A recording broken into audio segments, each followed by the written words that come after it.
అయితే మా వరి జూలై 19వ తారీఖు నాడు నాటేసినాం.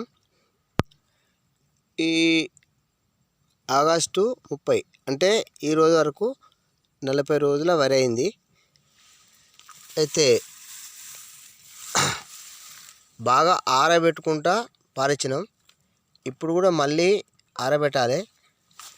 ఇప్పటి వరకు అయితే ఎటువంటి తెగుళ్ళు రాకుండా ఉన్నాయి. ఏమన్నా ఒకటి కొంచెం కొసాకులు కొంచెం ఎర్రబడి ఉంది. ఇప్పుడు దీనికి ఇంకా ఎటువంటి స్ప్రే చేయలేదు.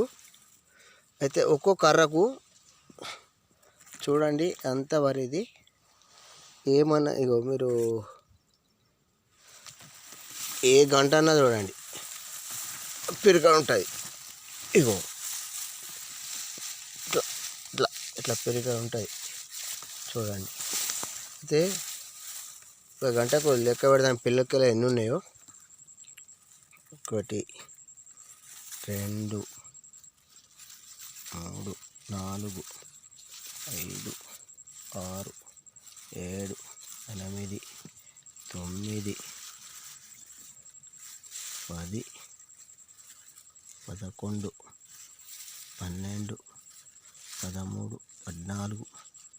13 14 15 16 17 18 19 20 21 22 23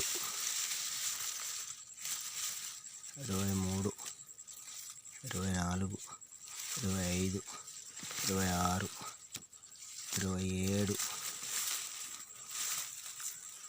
29 30 31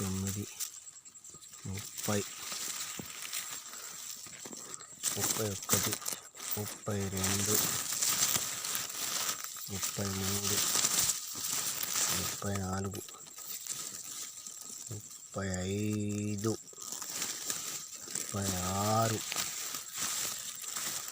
36 37 38 39 40 41 42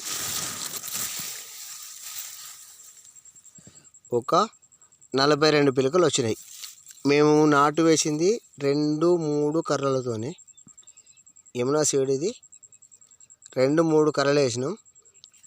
ఒక గంట 49 30 25 30 ఇలా చూడండి గంటలు ఎట్లా ఉన్నాయో.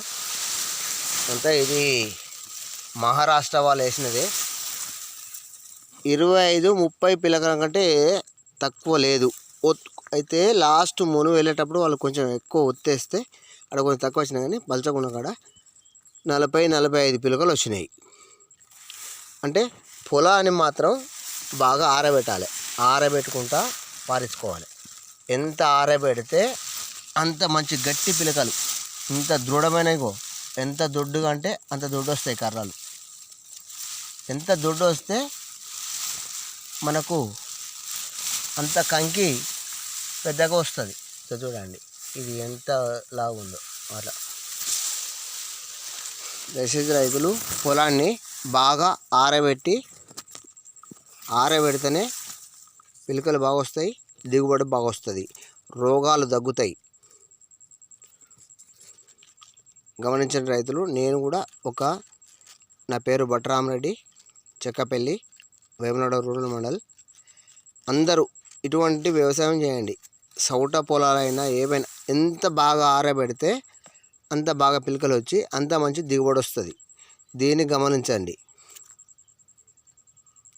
ఓకే అండి.